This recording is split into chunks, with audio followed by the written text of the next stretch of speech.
আজকে বিএনপির হয়েছে সেই সুবিধাবাদের রোগ। গ্রাম বাংলার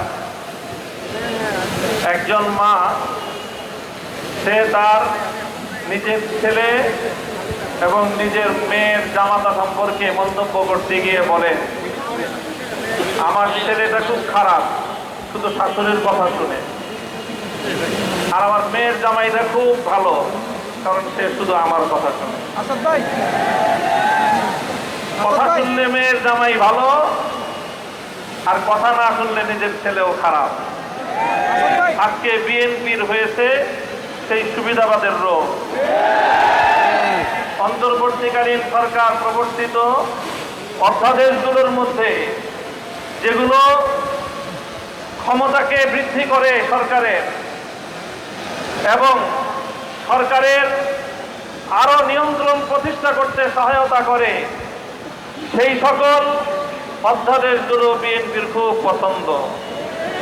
আর যে সকল অধ্যাদেশগুলো, যে সকল প্রস্তাবনাগুলো জাতির কাছে জবাবদিহিতায় বাধ্য করে, সেগুলো তাদের কাছে খুব অপছন্দ।